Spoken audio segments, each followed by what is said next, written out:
이제 많이 바빠졌습니다. 지난주에 상고한 내용이죠. 하나님이 모세의 가나안 입국을 거듭 허용하시지 않았습니다. 모세가 계속해서 하나님께 사정했잖아요. 들어가게 해달라고. 그러자 하나님이 그만해도 족하니 이 일로 다시는 내게 말하지 말라.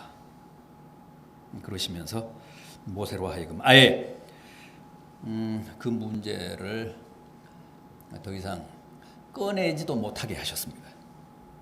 대신 비스가산 꼭대기에 올라가서 요단강 건너편으로 보이는 가나안 땅을 바라보라.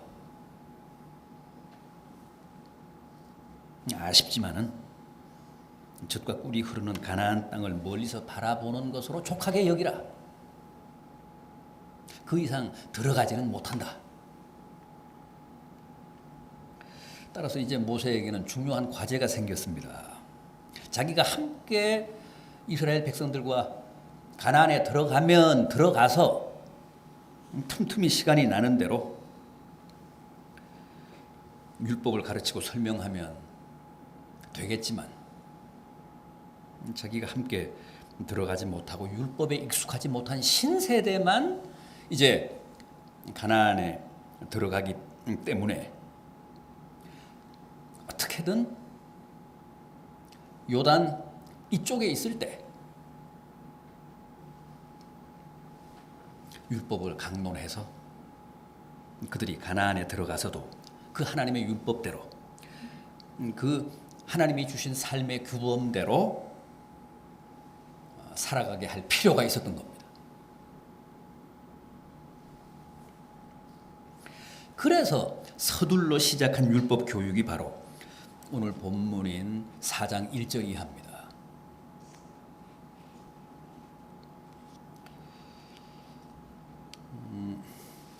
여기 보면 먼저 1절을 보십시오. 이제 내가 너희에게 가르치는 규례와 법도를 듣고 준행하라. 그래야 어떻게 된다고 했습니까? 너희가 살 것이고 여호와께서 너희에게 주시는 땅에 들어가 그것을 얻게 되리라고 합니다. 너희가 살아남고 가나안 땅을 얻게 된다. 그러니 율법을 지키라.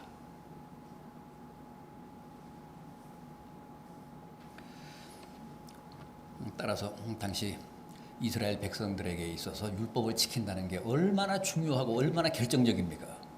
율법을 지켜야 살아남는다. 율법을 지켜야 조상들에게 약속한 저 가나안 땅을 너희가 취하게 된다. 그 말을 역으로 이해하면 율법을 지키지 않으면 살아남지 못하고 가나안 땅을 얻지 못하게 된다는 얘기 아닙니까? 또 6절도 보십시오. 너희는 지켜 행하라. 이것이 여러 민족 앞에서 너희의 지혜요 너희의 지식이라. 그들이 이 모든 규례를 듣고 이르기를 이 큰 나라 사람은 과연 지혜와 지식이 있는 백성이로다 하리라. 율법을 지키는 게 이스라엘의 지혜라고 합니다. 율법을 지키는 게 이스라엘이 다른 나라와 구분이 되는 표시가 된다고 합니다.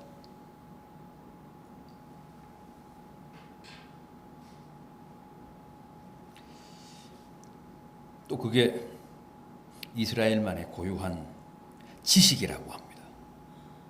여러분, 왜 율법을 지키는 게 지혜요, 지식일까요? 율법을 지켜야 산다고 했고 또 율법을 지켜야 가나안 땅을 차지한다고 했기 때문에 율법이야말로 이스라엘에게 있어서는 최대 지혜고 삶의 최대 지혜고 또 가나안 땅을 차지할 수 있는 최고의 지식이라는 것.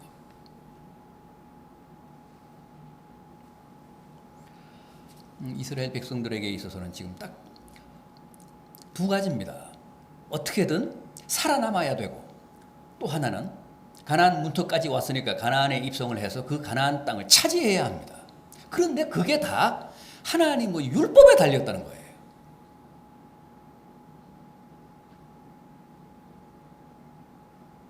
길이 살아남는 최대의 삶의 지혜가 율법이고, 또 하나님이 조상들에게 약속하신 가나안을 정복해서 거기에 뿌리를 내리고 살 수 있는 최대의 지식이 율법이라는 겁니다. 자, 그렇다면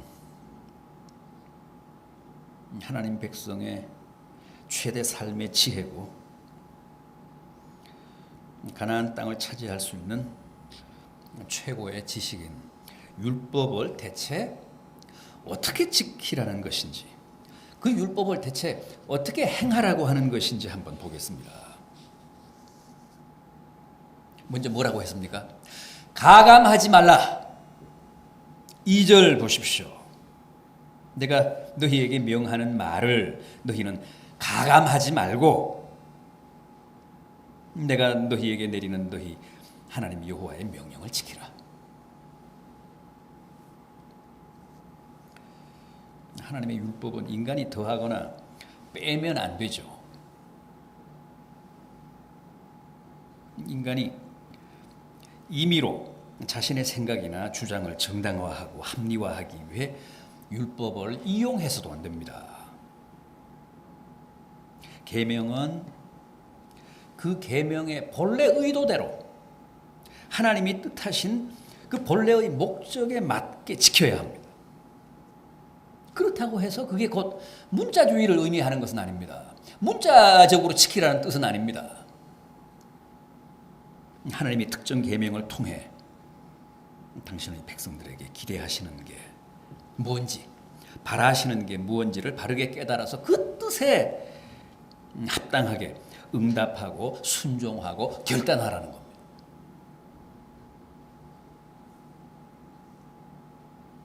그게 가감 없이 하나님의 계명을 지키는 겁니다.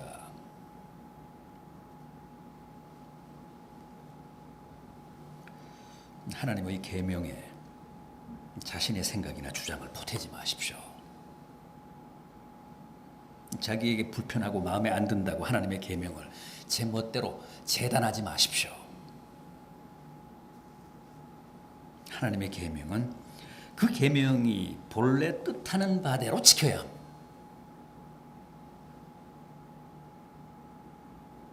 그래야 그게 하나님 백성의 지혜가 되고 최대 지식이 됩니다. 다음은 뭐라고 했습니까? 마음을 다해서 힘써 지키라고 합니다. 9절을 보십시오. 오직 너는 스스로 삼가며 내 마음을 힘써 지키라. 그리하여 내가 눈으로 본 그 일을 잊어버리지 말라. 하나님의 율법은 스스로 삼가며 마음을 다해 힘껏 지켜야 합니다. 마태복음 22장을 보면 어떤 율법사가 나와서 주님께 묻지 않습니까? 선생님, 율법 중에서 어느 계명이 가장 큽니까? 주님이 뭐라고 하셨습니까? 내 마음을 다하고 목숨을 다하고 뜻을 다하여 주 너의 하나님을 사랑하라 하셨으니 이것이 크고 첫째 되는 계명이요 둘째도 그와 같으니 내 이웃을 내 자신같이 사랑하라 하셨으니 이 두 계명이 온 율법과 선지자의 강령이니라.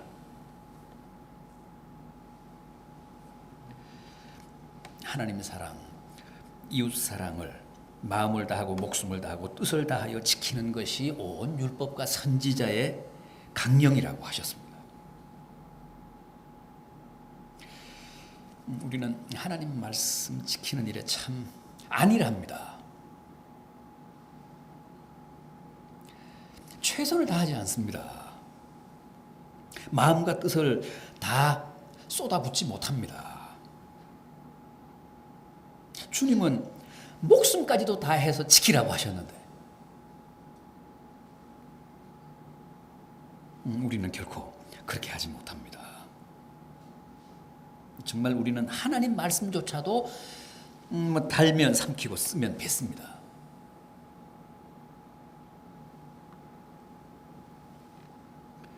모세는 가나안 입성을 앞둔 이스라엘 신세대들에게 마음과 뜻을 다하여 하나님의 규례와 법도를 지키라고 당부했습니다. 이어지는 9절 중반절도 보십시오. 내 생존하는 날 동안에 그 일들이 내 마음에서 떠나지 않도록 조심하라. 내 마음이 율법을 떠나지 않도록 단속하라는 말씀이고, 늘 말씀과 율법에 관한 긴장감을 유지하라는 당부입니다. 부디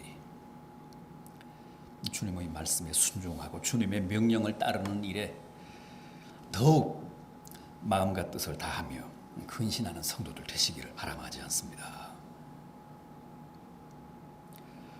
다음은 또 뭡니까?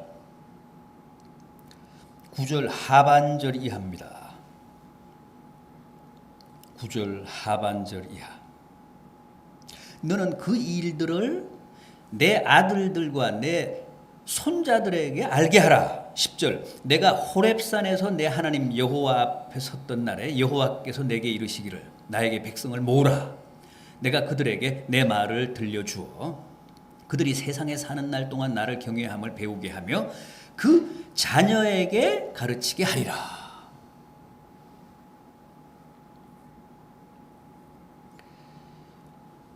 중요한 것은 하나님의 말씀, 하나님의 율법이란 나 하나만, 내 당대만 잘 따르면 되는 게 아니라는 거죠. 그것으로 다 끝나는 게 아니라고 합니다. 자녀들에게도, 손자, 손녀들에게도 계속 가르치고 전승해서 그들도 다 하나님의 계명에 순종하며 살도록 이끌어야 한다고 합니다.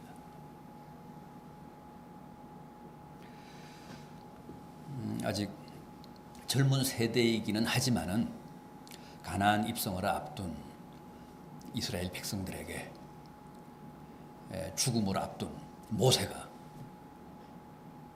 율법에 관해 이제 당부한 마지막 말씀이 바로 이겁니다. 너희 당대뿐만 아니라 자녀들에게도 가르쳐라. 그리고 그 자녀들이 다시 자기들의 자녀들에게, 손자, 손녀들에게도 가르치게 하라.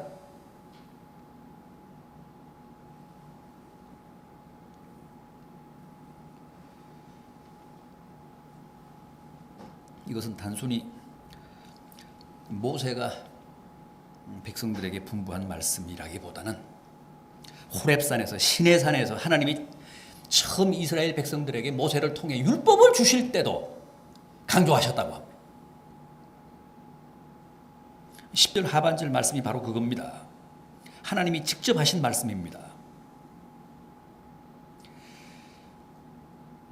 내가 그들에게 내 말을 들려주어 그들이 세상에 사는 날 동안 나를 경외함을 배우게 하며 그 자녀에게 가르치게 하리라.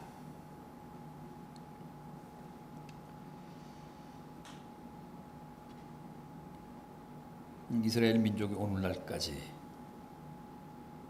저렇게 건재하고 또 불가사의한 민족적인 저력을 발휘하며 크게 성공한 배후에는 우리가 다 인정을 하듯이 그들의 대를 이어 계속되는 그 신앙 교육 덕분이라는 거죠. 하나님의 말씀과 하나님의 그 신앙은 반드시 다음 세대로 계승이 되고 전승이 돼야 합니다.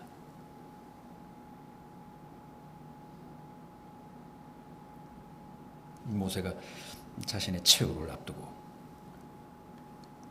또 새로운 세대들의 가나안 입성을 앞두고 다시 한번 율법을 강론하고 하나님의 규례와 법도를 가르친 이유도 바로 자녀들에게 또 손주들에게 다음 세대들에게 말씀과 신앙을 전승하라는 하나님의 이 분부가 있었기 때문입니다.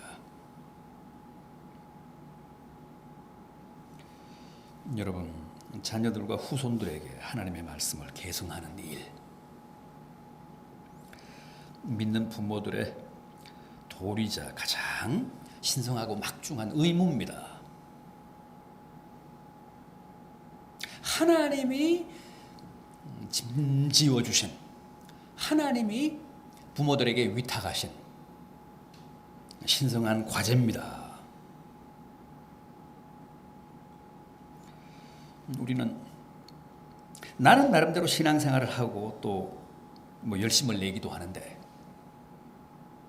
자녀들의 신앙, 후손들의 신앙에 대해서는 여전히 무책임하고 또 무심합니다.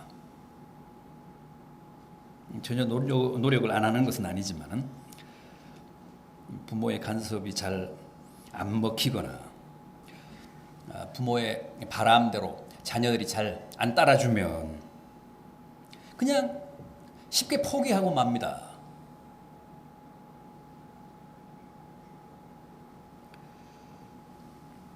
거듭 말씀드리지만은 자녀들에게 말씀을 가르치고 신앙을 지도하는 일은 전적으로 부모들의 몫입니다. 말을 잘 듣지 않는다며 자녀들에게 책임을 전가하지 마시고, 말을 잘 안 듣는다며 그냥 자녀들을 무신앙에, 불신앙에 방치해 두지 마시고 어떻게든 하나님의 말씀을 가르치십시오. 신앙을 지도하십시오. 정말 우리가 자녀들을 사랑하고 그들의 영혼을 염려한다면 반드시 말씀을 가르치고 신앙을 지도해야 합니다. 그야말로 어떤 희생이나 대가를 지불하더라도 꼭 그들에게 하나님 경외를 가르쳐야 합니다. 그리고 그들도 훗날 자기 자녀들에게 신앙을 지도할 수 있도록 계속적으로 신앙이 또 하나님의 가르침과 말씀이 계승이 되고 전승이 돼야 합니다. 그게 우리가 사는 길이라고 하지 않습니까? 그게 하나님이 우리에게 약속하신 축복을 누리는 지혜요 지식이라고 하지 않습니까?